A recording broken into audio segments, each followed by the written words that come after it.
একটা মেয়েকে নির্মমভাবে হত্যা করে 4 জন মিলে জঙ্গলের গভীরে মাটি চাপা দিয়ে দেয়। সময়ের পরিক্রমায় ঘটনাটি হারিয়ে গিয়েছিল, কিন্তু 40 বছর পর তাদের একজন ঠিক সেই জায়গায় বসে লাইভে এসে সব সত্য প্রকাশ করে। সে নিজের অপরাধ স্বীকার করে, তারপর মাথায় গুলি করে আত্মহত্যা করে। পুলিশ ঘটনাস্থলে গিয়ে খুঁজে পায় এক নারীর কঙ্কাল, কিন্তু বড় প্রশ্ন রয়ে যায়, এই মেয়েটি আসলে কে, কেন তাকে হত্যা করা হয়েছিল, কিভাবে ঘটেছিল সেই ভয়ঙ্কর ঘটনা, এবং 40 বছর পর সত্য প্রকাশ পাওয়ার পর কি হত্যাকারীরা ধরা পড়েছিল? এই রহস্য উন্মোচনের পুরো কাহিনী জানতে হলে চলুন শুনে আসি মালায়ালাম মুভি রেখাচিত্রামের এক্সপ্লানেশন। বন্ধুরা, আপনাদের যদি আমার ভিডিওগুলো ভালো লাগে তাহলে চ্যানেলটি সাবস্ক্রাইব করে আমাকে এগিয়ে যেতে সাপোর্ট করুন। মুভির শুরুতে দুইটা ছোট ছেলেকে দেখি, তাদের একজন অন্যজনকে বলে, তুমি জানো আমার বাবা সিনেমায় কাজ করে। অন্যজন জিজ্ঞেস করে, তুমি কিভাবে জানলে? তখন সে বলে, গত রাতে আমি আমার বাবাকে অভিনয় করতে দেখেছি। রাতে যখন আমি বাড়িতে একা ছিলাম তখন বাহিরে প্রচণ্ড বৃষ্টি হচ্ছিল। হঠাৎ আমি দেখি আমার বাবা সহ 4 জন মিলে কিছু একটা মাদুরে মুড়িয়ে বাহিরে নিয়ে যাচ্ছে। এই দৃশ্য 1985 সালের। এরপর গল্প বর্তমান সময়ে চলে আসে। এরপরে আমরা বিবেককে দেখি। বিবেক একজন পুলিশ কর্মকর্তা, তবে বর্তমানে তার বিরুদ্ধে জুয়া খেলার অভিযোগ থাকায় তাকে সাময়িক বরখাস্ত করা হয়েছে। সব দিকে তার জুয়া খেলার নিউজ দেখা যায় আর সবাই তার ব্যাপারে জানে। যেহেতু সে জুয়া খেলায় জেতার কারণে ভাইরাল হয়ে যায়, কিন্তু এটা তার জন্য খুবই বিব্রতকর ছিল। বিবেক তার বাবার সাথে বাড়িতে থাকে এবং বাড়িতে তার বাবার কাজে হেল্প করে, আর তার প্রেমিকা সাংবাদিকতা করে। এরপর বিবেকের সিনিয়র অফিসার এসপি স্যারের সাথে কথা বলে অন্য একটা থানায় তার পোস্টিং এর ব্যবস্থা করে, যেখানে তেমন কোনো সেন্সিটিভ ইস্যু ছিল না। তখন বিবেক সেখানে জয়েন করে। এরপরে রাজন নামে এক ব্যক্তিকে দেখি। সে খুব অসুস্থ। রিসেন্টলি তার একটা সার্জারি হয়েছে। তার পরিবারের কারোর সাথে তার সম্পর্ক ভালো না, এমনকি তার ছেলের সাথেও না। এক সকালে রাজন তার গাড়ি চালককে নিয়ে বের হয়। যেতে যেতে পথে তিনি প্রচুর পরিমাণে মদ পান করে। তারপরে তারা একটা জঙ্গলের মধ্যে চলে যায়। তখন সে চালককে বলেন, আমাকে এখানে নামিয়ে দাও। এরপর রাজন হাঁটতে হাঁটতে গভীর বনের মধ্যে চলে যায় আর চালক বাইরে অপেক্ষা করতে থাকে। এরপর রাজন একটি গাছের নিচে বসেন। এদিকে তার শারীরিক অবস্থা মোটেই ভালো ছিল না, তার মুখ থেকে রক্ত বের হচ্ছিল। এরপর সে তার মোবাইল বের করে ভিডিও ক্যামেরা চালু করে অতীতের একটি ঘটনা বলা শুরু করে। তখন সে বলে, আজ থেকে বহু বছর আগে আমি একটি বড় ভুল করেছিলাম, যার জন্য আমি আজও অনুশোচনা করি। প্রায় 40 বছর আগে আমি এই গাছের নিচে একটি মেয়ের মৃতদেহ কবর দিয়েছিলাম। এই কাজে আমার সঙ্গে আরও 3 জন ছিল। তারা হচ্ছে ভিনসেন্ট, ফ্রান্সিস, সাথে আরও একজন, কিন্তু তার নাম আমি বলছি না। রাজন বলেন, আমরা 4 জন মিলে এই কাজ করেছিলাম। তারপর এখান থেকে চলে গিয়েছিলাম। আমি ভেবেছিলাম একদিন না একদিন কেউ না কেউ এই সত্যটি জানবে, কিন্তু কেউ কখনো কিছুই জানতে পারেনি। আমরা যে মেয়েটিকে কবর দিয়েছিলাম সে ছিল মাত্র 18 থেকে 20 বছরের একটি মেয়ে। আজও আমি প্রায়ই তাকে স্বপ্নে দেখি। আমি জানি এই সত্য প্রকাশ করা খুবই জরুরি, তাই আজ আমি এটি রেকর্ড করছি। এখান থেকেই সব শুরু হয়েছিল, আজ এখানেই সব শেষ হবে। আমি যে মাটির উপর বসে আছি এই মাটির নিচেই তাকে মাটি চাপা দিয়েছিলাম। এদিকে রাজনের গাড়ি চালক গাড়ির কাছে অপেক্ষা করছিল। তখন হঠাৎ বন্দুকের গুলির শব্দ শুনতে পায়। সে তৎক্ষণাৎ সেখানে গিয়ে দেখে রাজন নিজের মাথায় গুলি করে আত্মহত্যা করেছে। কিছুক্ষণ পর পুলিশ ঘটনাস্থলে যায়। যেহেতু বিবেকের পুলিশ স্টেশন সবচেয়ে কাছে ছিল, তাই সে ঘটনাস্থলে পৌঁছে যায় এবং পরে উচ্চপদস্থ কর্মকর্তারাও সেখানে আসে এবং ফরেনসিক্স ডিপার্টমেন্টও আসে তার তদন্ত শুরু করে। রাজনের কাছে শুধু তার মোবাইলটা ছিল, যেখানে সে তার অপরাধের স্বীকারোক্তি রেকর্ড করেছিল। যে জায়গায় রাজন বসেছিল সেই স্থানেই তারা মৃতদেহটি কবর দিয়েছিল। তখন বিবেককে তার সিনিয়র বলে, যদি আমরা খনন করে এখানে সেই মেয়েটির কঙ্কাল পাই তাহলে এটি একটি গুরুত্বপূর্ণ মামলা হয়ে উঠবে, যা গোটা দেশে আগুনের মতো ছড়িয়ে পড়বে, কারণ এখানে সে ভিনসেন্টের নাম নিয়েছে। এদিকে এই খবর শুনে ভিনসেন্টের অবস্থা সুবিধার মনে হয় না, কারণ রাজন তার ভিডিওতে ভিনসেন্ট এবং ফ্রান্সিসের নাম উল্লেখ করেছিল। ফ্রান্সিস এই মুহূর্তে নেই, কিন্তু ভিনসেন্ট খুবই চিন্তিত ছিল, যেন সে পুরো বিষয়টি সম্পর্কে অনেক কিছু জানে। ভিনসেন্ট অনেক বড় একজন বিজনেসম্যান। এদিকে পুলিশ সেই জায়গাটা খনন করা শুরু করে। অনেক মানুষ সেখানে জড়ো হয়, এমনকি ফরেস্ট ডিপার্টমেন্টের একটি টিমও আসে। দীর্ঘক্ষণ খনন করার পরও কিছুই পাওয়া যায়নি। তখন হঠাৎ বৃষ্টি শুরু হয়। এর ফলে খনন কাজ থেমে যায়। সবাই দাঁড়িয়ে ছিল, কিন্তু বিবেক খুব ভালোভাবে সবকিছু খেয়াল করতে থাকে। বৃষ্টির পানিতে সেখানে চারপাশের মাটি সরে যেতে শুরু করে। এর মধ্যেই বিবেকের চোখ পড়ে কিছু একটার উপর, যেটায় মেয়েটির দেহ মোড়ানো ছিল। এরপর বিবেক নিজেই বৃষ্টির পানিতে ভিজে ভিজে খনন করতে শুরু করে। অনেকক্ষণ খনন করার পর ধীরে ধীরে তারা কিছু হাড় দেখতে পায়। অবশেষে তারা সেই মেয়েটির কঙ্কাল খুঁজে পায় এবং সেখানে একটা পায়েল খুঁজে পায়। এর মানে রাজন যা বলেছিল তা একদম সত্যি, এবং যদি রাজন সত্যি বলে থাকে তাহলে ভিনসেন্ট ও ফ্রান্সিস অপরাধী। কিন্তু যদি তাদের বিরুদ্ধে কোনো প্রমাণ না পাওয়া যায় তাহলে ভিনসেন্ট সম্পূর্ণ নির্দোষ প্রমাণিত হবে, কারণ এই মুহূর্তে তাদের বিরুদ্ধে পুলিশের হাতে কোনো প্রমাণও নেই আর রাজন অলরেডি আত্মহত্যা করে ফেলেছে। এরপর কঙ্কালটি ফরেনসিক্স ডিপার্টমেন্টে পাঠানো হয়, যেখান থেকে রিপোর্ট আসার পর জানা যায় এটি 18 বছর বয়সী মেয়ের কঙ্কাল এবং তার পায়ে পায়েল ছিল। এরপর পুলিশ এই কেসের তদন্তের জন্য একটি বিশেষ টিম গঠন করে এবং বিবেককে সেই টিমে অন্তর্ভুক্ত করা হয়, কারণ সে আজকে খুব ভালো হার্ডওয়ার্ক করেছিল। এরপর তারা একটা মিটিং করে। তারা রাজন, ভিনসেন্ট এবং ফ্রান্সিসের মধ্যে সব সম্পর্ক এবং অতীত, পারিবারিক হিস্ট্রি সবকিছু বের করার জন্য নির্দেশ দেওয়া হয়। সে অনুযায়ী কাজ শুরু করে তারা। অনেকের সাথে কথা বলে কিন্তু আশানুরূপ কিছুই পাওয়া যায় না। এরপর বিবেক 1985 সালে নিখোঁজ হওয়া সমস্ত মেয়েদের সম্পর্কে খোঁজ নেওয়া শুরু করে। সেই মেয়েটির পরিচয় জানার জন্য মিসিং মেয়েদের পরিবারের সদস্যদের কাছে গিয়ে নূপুরটি দেখিয়ে জিজ্ঞাসাবাদ করতে থাকে। বিবেক এই কাজটি অনেক দিন ধরে চালিয়েও কিছুই জানতে পারল না। এরপর বিবেক আবার এক বৃদ্ধের কাছে যায় এবং সেই নূপুরটি দেখায়। নূপুরটি দেখেই বৃদ্ধ কাঁদতে শুরু করে দেয়। বৃদ্ধ বলে, এটি আমার মেয়ের। তখন বিবেক মনে মনে ভাবলো যে এবার হয়তো মামলাটি দ্রুত সমাধান হয়ে যাবে। কিন্তু যখন বৃদ্ধের ডিএনএ নমুনার সঙ্গে কঙ্কালের ডিএনএ মিলিয়ে দেখা হলো, ফলাফল নেগেটিভ আসে, অর্থাৎ বৃদ্ধ ভুল বলেছিলেন, এটি আসলে তার মেয়ে ছিল না। তখন তারা হতাশ হয়ে পড়ে। তখন খোঁজ আসে বৃদ্ধ মারা গেছে। বিবেক সেখানে গেলে বৃদ্ধের ছেলে বলে এতদিন বৃদ্ধ তার মেয়ের আশায় বেঁচে ছিল, ভাবতো কখনো মেয়ে ফিরে আসবে, কিন্তু যখন জানতে পারলো মেয়ে মারা গেছে তখন সেই শক আর সহ্য করতে পারলো না। অন্যদিকে বিবেক ভিনসেন্টকে থানায় ডেকে জিজ্ঞাসাবাদ করে। সেখানে ভিনসেন্ট বলে, এটা সম্ভব যে রাজন আমাকে ফাঁসানোর জন্য এসব বলেছে। তাছাড়া আপনাদের কাছে এমন কোনো প্রমাণ নেই যার ভিত্তিতে আমাকে দোষী সাব্যস্ত করা যাবে। রাজন যা বলেছে আপনারা তা সত্যি বলে ধরে নিয়েছেন, কিন্তু এটা কখনোই হতে পারে না। এরপর ভিনসেন্ট মিডিয়ার সামনেও বলে যে পুলিশ তাকে ফাঁসানোর চেষ্টা করেছে। সে শুধুমাত্র একজন দায়িত্বশীল নাগরিক হিসেবে পুলিশের ডাকে সাড়া দিয়ে এখানে এসেছে। সব দিক থেকে হতাশ হয়ে এবার সে আবার মিসিং রিপোর্টগুলো দেখছিল। বিবেক এতদিন পর্যন্ত শুধু সেই মেয়েদের বিষয়ে তদন্ত করেছিল যারা 1985 সালে নিখোঁজ হয়েছিল, কিন্তু তখন হঠাৎ তার চোখে পড়ে 1985 সালে একটা মেয়ের বিরুদ্ধে চুরির অভিযোগে মামলা করা হয়েছিল। মেয়েটি চুরি করে পালিয়ে গেছে, এটা তার কাছে একটু খটকা লাগলো। তখন সেই মামলার তথ্য নিতে বিবেক পাশের থানায় যায়। তারা সেই মামলার ফাইল খুঁজে পায়। সেখানে বিবেক জানতে পারে চন্দ্রপ্পান নামের এক ব্যক্তির কথা, যার সাথে সিনেমার সম্পর্ক ছিল। বিবেক তার ব্যাপারে জানতে পোস্ট অফিসে যোগাযোগ করে, কিন্তু কোনো তথ্য পায় না। তারপর ফিল্ম ইউনিয়নে যোগাযোগ করে চন্দ্রাপ্পানের ঠিকানা নিয়ে তার কাছে পৌঁছে যায় আর মেয়েটির ব্যাপারে জিজ্ঞাসা করে। এরপর চন্দ্রাপ্পান বলে, সেই সময় আমি জুনিয়র আর্টিস্টদের নিয়ে আসতাম সুপারস্টার মমুট্টির ছবিতে কাজ করার জন্য। তখন একটা মেয়ে এসে আমাকে বলে, আপনি কি আমাকে মমুট্টি স্যারের নায়িকা বানাতে পারবেন? সে ছিল মমুট্টির বড় ভক্ত। যখন আমি তাকে এনেছিলাম সবাই তার কাজ খুব পছন্দ করছিল। একদিন সে হঠাৎ কাজ রেখে পালিয়ে যায়। মেয়েটির জন্য পুরো কাজ থেমে যায়, তাই আমি পুলিশ স্টেশনে গিয়ে অভিযোগ করি। পরে আমি তাকে অনেক খুঁজেছি যাতে তাকে শিক্ষা দিতে পারি, কিন্তু তাকে আর কখনোই দেখি নাই। কিন্তু তার নাম মনে আছে, তার নাম ছিল রেখা। তখন বিবেক জিজ্ঞেস করে, রেখার চেহারা মনে আছে কিনা আপনার? এরপর চন্দ্রপ্পান তাকে সেই সিনেমার গান দেখায় যেখানে রেখা অভিনয় করেছিল। এরপর গল্পটি ফ্ল্যাশব্যাকে চলে যায়, যেদিন চন্দ্রপ্পান প্রথম রেখাকে নিয়ে যাচ্ছিল। রেখা আসলে এখানে একজন জুনিয়র আর্টিস্ট ছিল, কিন্তু সে মমুট্টির নায়িকা হওয়ার স্বপ্ন নিয়ে এসেছিল। সে যে কোনো কাজই করত, যা তাকে দেওয়া হতো সব কাজই মেনে নিত। সে মমুট্টির একটি সিনেমায় সিস্টার চরিত্র অভিনয় করেছিল, যা শুধু ব্যাকগ্রাউন্ডে থাকার কথা ছিল। কিন্তু রেখা চাইতো তার যেন ডায়লগ থাকে। কিন্তু রেখা সেই দিন থেকে নিখোঁজ ছিল যেদিন সে মমুট্টির সিনেমায় কাজ করছিল। এদিকে বিবেক জানতে পারে আত্মহত্যা করার কিছুদিন আগে রাজানের মোবাইলে একটি নম্বর থেকে কল আসতো। তারা সেটার খোঁজ করা শুরু করে আর অন্যদিকে রেখার একটা ছবি আর্ট করে নেয়। এই ছবিটা যখন ভিনসেন্ট দেখে সে খুব শকড হয়ে পড়ে। মনে হচ্ছিল এর পিছনে ভিনসেন্টের কোনো রহস্য লুকিয়ে আছে। এদিকে বিবেক 1985 সালে মুক্তি পাওয়া সেই সিনেমা সম্পর্কে জানার চেষ্টা করেছিল। সে ইউটিউবে খোঁজ খবর নেয় এবং সিনেমাটি সম্পর্কে কিছু তথ্য জানতে পারে। সেখানে জন পলসন নামে এক পরিচালক রেখা সম্পর্কে বলেছিলেন। তিনি বলেছিলেন, রেখা আমার উপর প্রচণ্ড রেগেছিল, কারণ সেই সিনেমায় মমুট্টি তখন টাক ছিল। হয়তো সে মমুট্টিকে এমন চরিত্রে দেখতে চায়নি।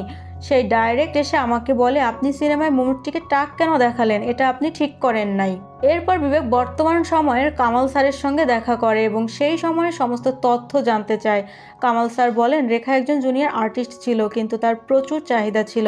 যখন একটি গানের শুটিং হচ্ছিল তখন সে হঠাৎ মাঝপথে নিখোঁজ হয়ে যায়। এরপর তাকে আর খুঁজে পাওয়া যায়নি। তখন অনেক মানুষ তাকে নিয়ে কথা বলেছিল, কিন্তু তার কোনো খোঁজ মেলেনি। সিনেমায় তার উজ্জ্বল ভবিষ্যৎ ছিল। এদিকে চন্দ্রপ্পানকে দুজন লোক অনেক মদ খাইয়ে নালার পানিতে ডুবিয়ে মেরে ফেলে। তার মৃতদেহ উঠানোর পর সবাই মনে করেছিল চন্দ্র প্রায় মদ খেত, হয়তো সে মদ খেয়ে নালায় পড়ে গিয়েছে। কিন্তু পরে জানা যায় এর পিছনে ভিনসেন্টের হাত আছে। অন্যদিকে ভিনসেন্ট তার লোক দিয়ে হুমকি দিয়ে মন্ত্রীর মাধ্যমে এই কেসের তদন্ত থেকে বিবেক এবং তার টিমকে সরিয়ে দেয়। এখন এই মামলা সিবিআই এর হাতে চলে যায়। বিবেককে ট্রাফিক পুলিশ বানিয়ে রাস্তায় ট্রাফিক নিয়ন্ত্রণের দায়িত্ব দেওয়া হয়েছে। আমরা দেখি ভিনসেন্ট সেই ট্রাফিকের মাঝ দিয়ে গাড়ি চালিয়ে যাচ্ছে এবং বিবেকের দিকে তাকিয়ে হাসছে। সে মনে করছিল খুব সহজেই সবকিছু এড়িয়ে যেতে পারছে। এরপর বিবেক ফরেনসিক্স ডিপার্টমেন্টের ডাক্তারের কাছে যায়। ঠিক তখনই সেখানে সিবিআই অফিসার মুরালি পৌঁছায়। মুরালি এবং তার টিম এখন মামলার তদন্ত করবে, কিন্তু আসলে মুরালি একজন দুর্নীতিবাজ অফিসার এবং ফরেনসিক্স ডাক্তার এটি খুব ভালোভাবেই জানতো। তাই ডাক্তার বিবেককে বলে, এই মামলা যদি সত্যিই সমাধান করতে হয় তবে সেটা তোমাকেই করতে হবে, কারণ এই অফিসারদের হাতে কিছুই নেই। এরপর দিন বিবেকের কাছে কামাল স্যারের একটি ফোন আসে। তিনি বলেন একজন ইউটিউবার ছিল যে তখনও কিছু চলচ্চিত্র তারকার সাক্ষাৎকার নিত। তার নাম ছিল মায়াপ্পান। এরপর বিবেক মায়াপ্পানের কাছে যায় এবং তার কাছ থেকে সমস্ত তথ্য সংগ্রহ করতে শুরু করে। তখন মায়াপ্পান বলে, আমি তখন এমন ছিলাম যে মমূর্তিও আমার প্রশ্নের জবাব দিতে পারতো না। সেই সময় আমি তার সাক্ষাৎকার নিতে গিয়েছিলাম, কিন্তু আমি একটি প্রশ্ন করায় তিনি আমার উপর রেগে গিয়ে চলে যান। কিন্তু তখন আমার ফটোগ্রাফার একটি ছবি তোলে যার পেছনে আমি রেখাকে দেখতে পাই। বিবেক যখন ছবিটি দেখে তখন সে বুঝতে পারে যে এটি অবশ্যই সিস্টারের পোশাক, কিন্তু এটি শুটিংয়ের ছিল না, এটি ছিল সত্যিকারের সিস্টারদের পোশাক। এরপর সে কাছের একটি গির্জায় যায় এবং সেখানে এক সিস্টারের সাথে দেখা করে যার নাম ছিল স্টেফানি। তখন স্টেফানি বিবেককে রেখা সম্পর্কে সবকিছু বলে। সে বলে, আমি রেখাকে খুব ভালোভাবে চিনতাম, যদি সত্যিই তাকে সুযোগ দেওয়া হতো তাহলে সে অবশ্যই তারকা হয়ে যেত। এরপর স্টেফানি বলে, আমাদের পাশের গির্জায় একটি সিনেমার শুটিং হওয়ার কথা ছিল যেখানে মমূর্তি প্রধান চরিত্রে অভিনয় করেছিলেন। সেখানেই আমরা প্রথমবারের মতো রেখাকে দেখি। সে তখনও একটি সিস্টারের পোশাক পরেছিল। সে মমূর্তির একজন বড় ফ্যান। যখন মমূর্তি সেখানে আসেন তখন সবাই তার সাথে দেখা করতে যায়।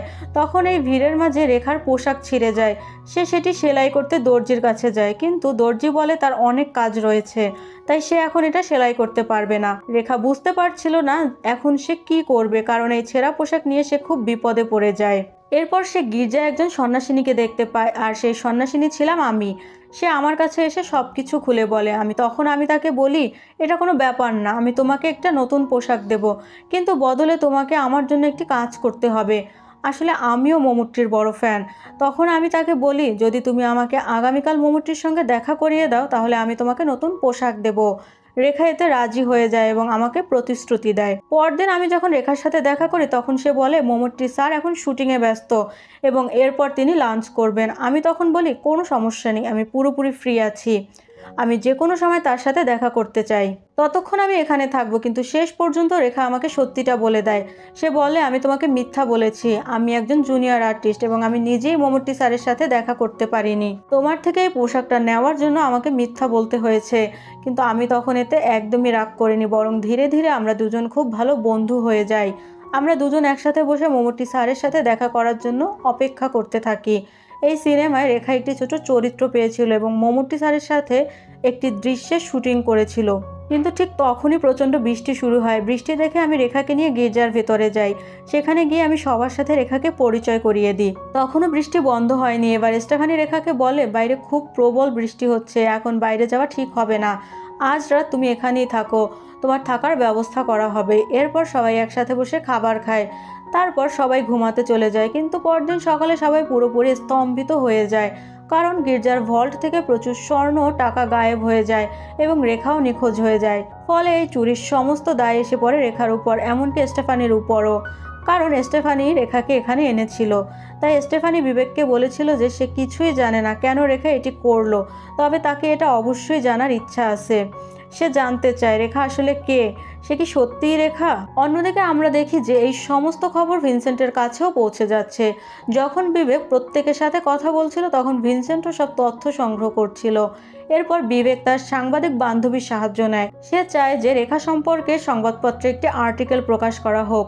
তার বান্ধবী এতে সম্মতি দেয়। এদিকে বিবেক দুজন লোক সম্পর্কে জানতে পারে যারা বহুদিন ধরে রাজেন্দ্রকে ব্ল্যাকমেল করছিল।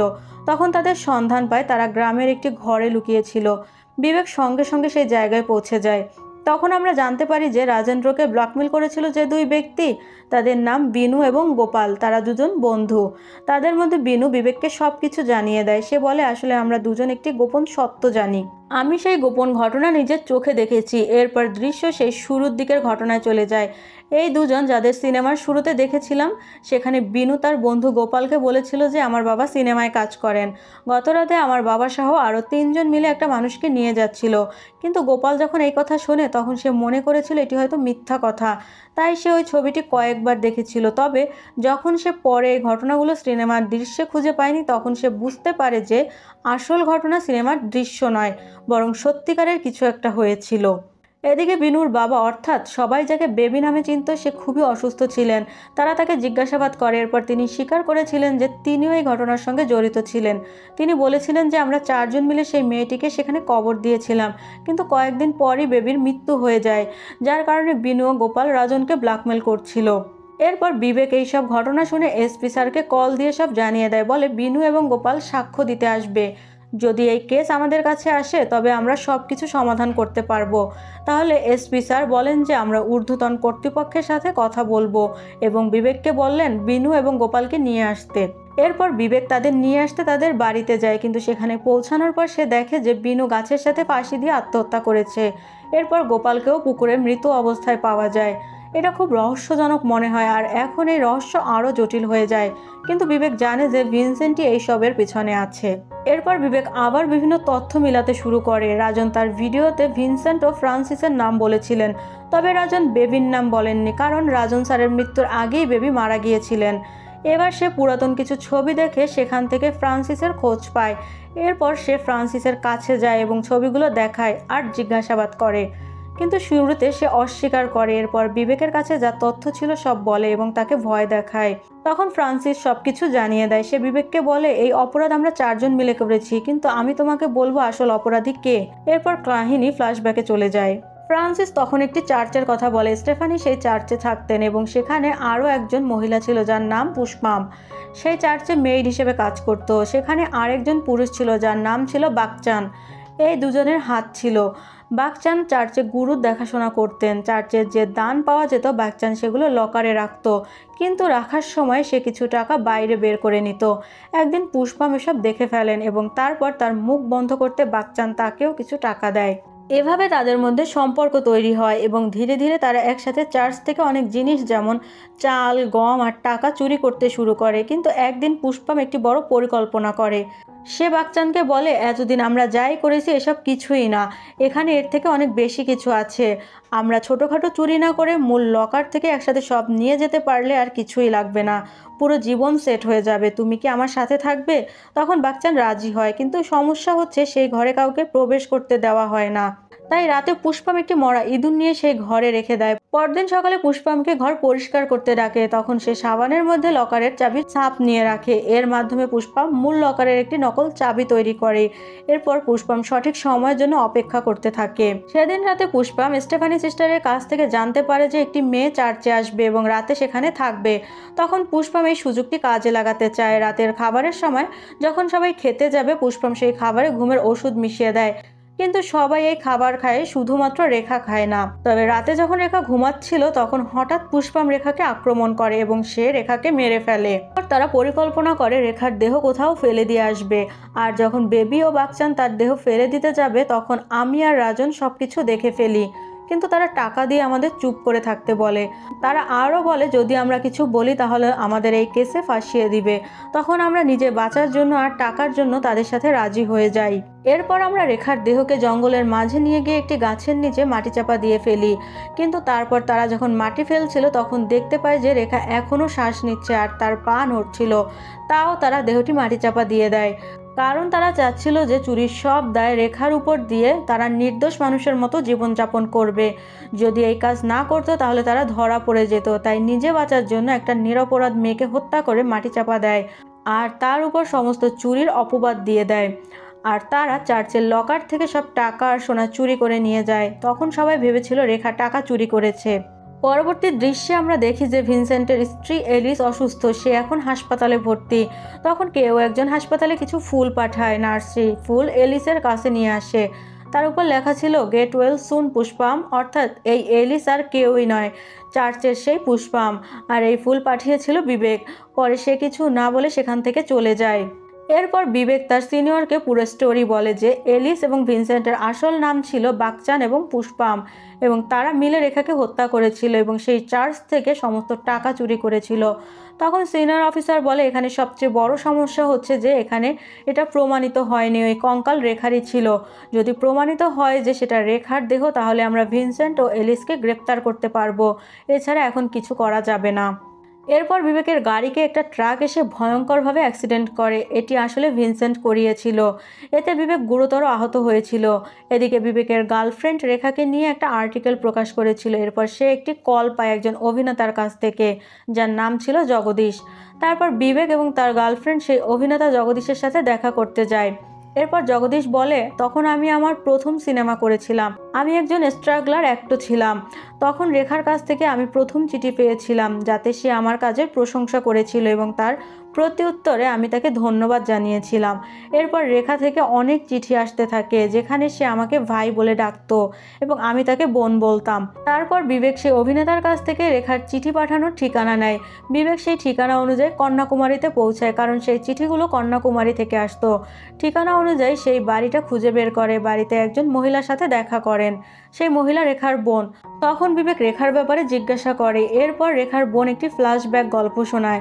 গল্পটি 1984 সালের, যখন তারা কন্যাকুমারীতে বসবাস করতে এসেছিল। তারা দেখতো রেখা চলচ্চিত্রের প্রতি খুবই আগ্রহী ছিল এবং যখন সে মমূর্তির সিনেমা নিয়মিত দেখতে শুরু করলো, তখন সে তার খুব বড় ফ্যান হয়ে ওঠে। এভাবে সে অন্য অভিনেতাদেরও সিনেমা দেখতে শুরু করে এবং সেই সময় সে জগদীশ নামক এক অ্যাক্টরকে একটি চিঠি লিখেছিল। যখন তার চিঠিটি ফিরে আসে, তার বাবা এই চিঠি সম্পর্কে জানতে পারে। তিনি খুব রেগে যান এবং রেখাকে একটু মারধর করেন। এরপর রেখা খুব রেগে গিয়ে বাড়ি ছেড়ে চলে যায়। তারপর থেকে তাকে কেউ খুঁজে পায়নি। তার বাবা অনেক চেষ্টা করেছিল তাকে খুঁজে বের করতে, কিন্তু তাকে আর খুঁজে পাওয়া যায়নি। এরপর বিবেক রেখার বোনকে একটি পায়েল দেয়। ওই পায়েলটি আসলে রেখার ছিল। তখন রেখার মৃত্যুর ব্যাপারে জানিয়ে দেয়। অন্যদিকে এলিস এবং ভিনসেন্টের মুখোশ উন্মোচন হয়। তখন সে ভিনসেন্টকে বলে, এবার পুলিশ আমাকে ধরে নিয়ে যাবে, কিন্তু আমি আর তোমার সাথে থাকতে পারবো না। তখন ভিনসেন্ট বলে, তোমাকে কেউ নিতে পারবে না। এরপর ভিনসেন্ট মুখ চেপে ধরে এলিসকে মেরে ফেলে। পরের দিন সকালে অফিসাররা মিলে ভিনসেন্টের বাড়িতে যায় তাকে গ্রেপ্তার করতে, কারণ সমস্ত সত্য প্রকাশ হয়েছে এবং সবাই জানতে পেরেছে যে ভিনসেন্টই এই সমস্ত কিছু ঘটিয়েছে। এখন সমস্ত প্রমাণ তার বিরুদ্ধে। এরপর রেখার কঙ্কাল ফরেনসিক্স বিভাগের অফিসারদের কাছ থেকে নিয়ে হাড়গুলোকে তার পরিবারের লোকজন কবর দেয় এবং তাকে শ্রদ্ধা জানায়। এরপর বিবেক রেখার বোনের কাছে যায়। সে তাকে বলে, আমার কাছে রেখার একটি আমানত আছে, আমি সেটি তোমাকে দিচ্ছি। এটি আসলে একটি ছবি ছিল এবং ছবির পেছনে ছিল মমূর্তির অটোগ্রাফ, যা রেখার স্বপ্ন ছিল। এর মাধ্যমে দুর্দান্ত এই মুভিটি শেষ হয়, কিন্তু শেষ হলেও মুভির রেশ মনের ভিতরে থেকে যায়। বন্ধুরা, এতক্ষণ পুরো ভিডিও দেখার জন্য অসংখ্য ধন্যবাদ। ভিডিওটি কেমন লাগলো অবশ্যই কমেন্ট করে জানাবেন। ভালো লাগলে একটি লাইক করে দিবেন আর পরবর্তী ভিডিও পেতে সাবস্ক্রাইব করে রাখবেন। ধন্যবাদ।